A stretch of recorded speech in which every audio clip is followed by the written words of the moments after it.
Good morning, YouTube. So this morning, what I wanted to talk about was my Everlast PowerPro 164. I'll preface this video by saying I am not sponsored by Everlast. I paid for this machine out of my own hard-earned money, and this is not an unboxing video of, hey, this thing, it looks great. The paint job's good, I've had this machine for about a year and a half, and this is one of those controversial machines because it's a multi-purpose machine. So this one does stick, plasma, and TIG. This particular one is an AC/DC TIG, and in my opinion, it has just enough features for kind of your intermediate welder. This is probably a little more advanced than some beginners would benefit from, and it lacks some features that professional welders that do this as a profession, it lacks features that they would want. So I kind of feel this is kind of middle of the road machine. I happened to catch this one on sale. I think I paid about $1,000 for it, which is an awesome deal when you think about what you're getting. To get a reasonably well-built AC/DC TIG, you're going to pay at least $1,000 from the big name, the red and the blue manufacturers. It's going to be at least $1,000 for an AC/DC TIG with post-flow and downslope adjustment, as well as AC frequency and balance adjustment, which is very important when you're doing AC TIG on aluminum to get that arc dialed in just right. So this machine, it's a dual voltage. It'll do 120 volt, 220 volt single phase, which is great for in my garage. I ran 220 to it so I can maximize the amount of power I can get out of it. On 220 it does 160 amps, which is plenty for most everything that you're going to weld as a hobby or as an intermediate welder. Rarely do I run into anything that I need more than 160 amps for. And if I do, I try and do it off of my 210 Hobart 210 MVP MIG welder, which will do 200 plus amps. So I've had this machine about a year and a half. I have maybe about 200 and something hours on it. I have yet to use the stick function, just because with TIG and MIG, I really don't find many applications that I need to do stick welding.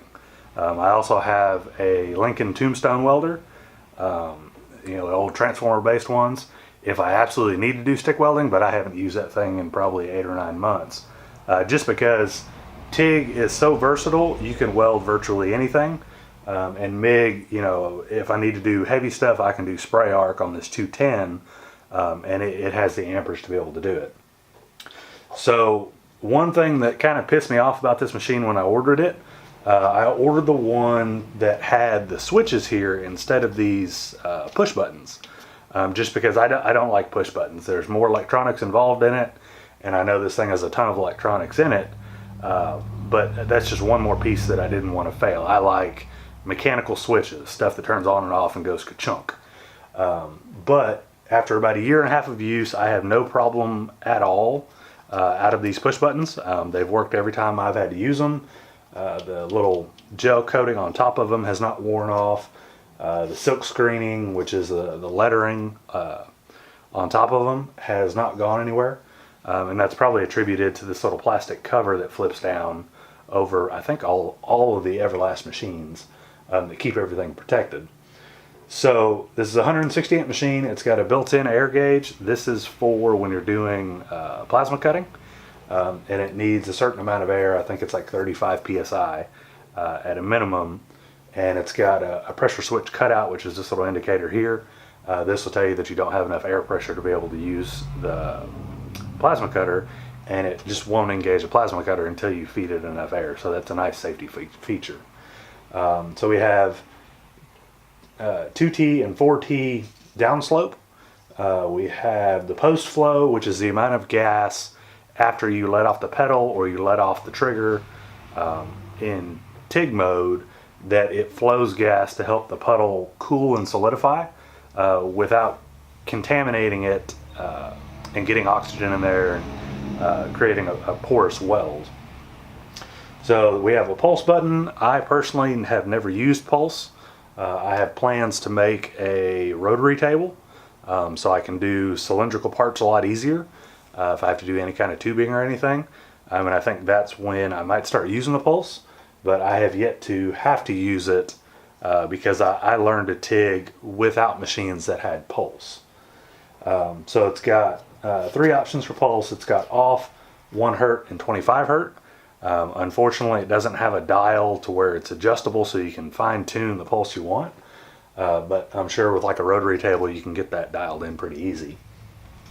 The next button is the 2T and 4T. So it does support a foot pedal, and the machine does come with a foot pedal. And it's actually a very good quality foot pedal. I haven't had any problems out of it.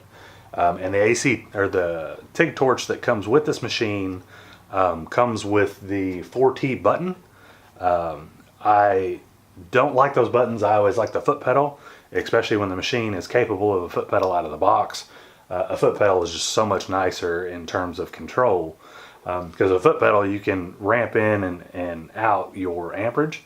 If you use the 4T function, which is the button on the TIG torch itself, it is jumped straight up to the amperage that you have it set for, and it stays there. It doesn't go up or down. You push the button and it disengages the arc. So if you have a machine that comes with a foot pedal, I highly recommend using the foot pedal over the 4T button. The next button is AC-DC mode, so it switches between AC and DC. I primarily weld aluminum with this machine, but I've done stainless, I've done titanium, several types of stainless actually. And I've done some cast iron with no luck. Cast iron is one of those things that's really hard to weld, and that's kind of where a stick machine would come in. And the next button over here is your function selector, so it goes TIG, cut, and stick. Like I said, I've never used the stick function on this thing. I've read reviews that it's an awesome stick welding machine. I just have no purpose for a stick machine in my shop. The next 2 adjustments here, this is frequency and balance. These only come in when you're welding on AC. And these help get the arc dialed in. And I can throw another video together. There's plenty of other videos out there that go over the functionality of these 2 knobs and how to get them adjusted. So down here at the bottom, we got our positive DINS connector. We have our gas inlet or gas outlet to the torch and the plasma. We have the pilot arc stub. We have the input for the foot pedal and the 4T trigger, and then we have the negative DINS plug. So I'm gonna get the camera moved, and I'm gonna go over the accessories. Some of the accessories that come with this machine are really good. Some are kind of not so good, and we'll go over those points here shortly. I'll be right back. Okay, so here's the pile of stuff that you get when you order, like my particular machine, the ProPower 164. So one of the nicest things about it, I've owned quite a few welders before, is this machine actually came with the plug for it, the 220 volt plug, the 3-pin plug. It came pre-wired. Most machines that you buy, you have to go out and you have to buy the pigtail, wire it in yourself. It's usually not that big of a deal. It's just an added cost.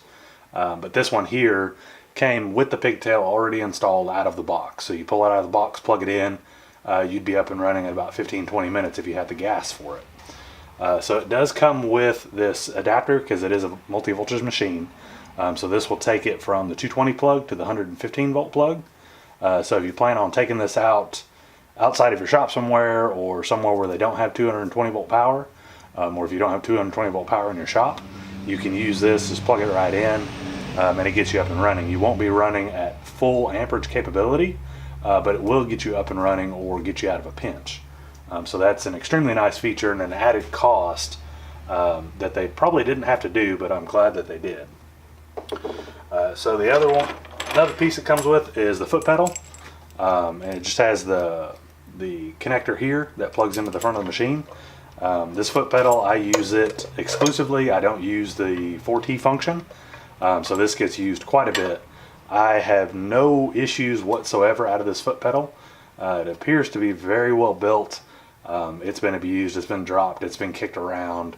The cable on it is a bit stiff, but quite nice. It's very durable cable. I haven't burned through it or anything when slag and stuff drops off of whatever you're cutting. Because I've had this on the floor when I'm using my plasma, so it's been showered with sparks and slag and everything, and the cable is still nice and intact, so it must have a very high temperature rating. But the foot pedal is very smooth. It's graduated, and it's got nice spring pressure, so that when you let off of it, it pops back out and the amperage cuts out. I've used some of the cheaper machines before, not me personally, but friends that have had the machines, where the foot pedal's kind of mushy, and so when you let off of it, it kind of hangs for a second, so you'll end up blowing through your material.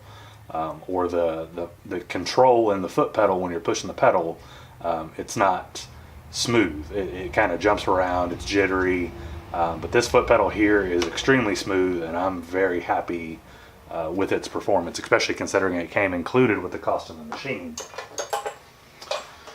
So the next thing it comes with is your plasma torch. It's kind of not the best torch, but definitely not the worst. The trigger has started to give me some problems, so I need to contact Everlast and see what they can do about it. It only happens to me occasionally, but when you go to engage a trigger, occasionally it won't start the arc. So I don't know if that's a problem. It's probably just a problem in this trigger. This trigger feels kind of chintzy, so it's probably just short in this micro switch that's in here. And I may even try and open this up and take a peek inside and see if I can find out what's wrong, if it's just the micro switch is wore out or what's going on with it. But the jacket itself, it comes with a nice high temperature rubber jacket over the hoses and the electrode, and it protects the cable quite well. I would have preferred to see a cloth jacket for it, like an FR rated, fire rated cloth jacket. And I can get them for this. I can order them kind of universal and adapt it to fit.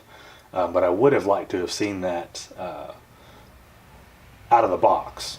But this rubber coating, rubber jacket on here is fairly sufficient at protecting everything inside the cable loom itself.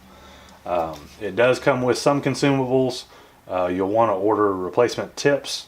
And then another thing that it doesn't come with that is awesome to have is the jig, that little roller jig that snaps on or screws on to the nose cone, and that allows you to keep the arc distance between your tip and your material without shorting your tip out. One thing that I don't really like about this machine, at least the plasma function that like the Hypertherms have, although they're considerably more expensive, is the drag arc feature. So you can get the drag tips for like the thermal arc, or the can't think of the name of them now. The other brand of plasma. You can get the drag tips, which are designed to be dragged on the material to cut. You just kind of angle the torch a little bit and then drag along the material. The drag tips will not fit this plasma gun, the plasma torch itself. So I don't know if that's something that you can maybe swap out for a different torch, or if the machine's not capable of it. It's not that big a deal for me. Once you've used a plasma, they're super easy to use, and just be mindful of the distance between the tip and the material, and you won't be tearing tips up.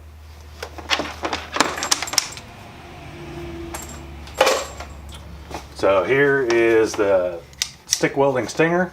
It's a nice heavy duty clamp, got a really stiff spring in it. Like I said, I've never used this, it's brand new. Again, I have no reason to use the stick function on that machine. I may in the future, but for right now, I just never used it. It appears to be a very high quality cable. Got a nice the DINS connector on it. So there's not a whole lot you can say about stinger holders, I guess. And then what else comes with it is this is the original TIG torch that came with it. So it does use, surprisingly enough, a CK Worldwide 27, I believe. Oh, this is a SR17. So it does come with this, or at least mine did. It came with the CK Worldwide branded torch and handle. However, the cable inside of here is extremely stiff, and it has this FR zip-up cloth jacket over the conductor and the cables inside of it. The TIG torch itself it came with is very nice, but the cable inside of here is extremely stiff, so if you're trying to get into tight spaces, it can be kind of a problem. And also too is hand fatigue, because the cable inside of here is quite heavy and stiff. You're always trying to fight the torch, so it fatigues your hand very quickly trying to keep this at whatever angle you're trying to weld at. So one thing I would recommend to anybody is the Superflex cables. They are kind of pricey, but they are well worth the money.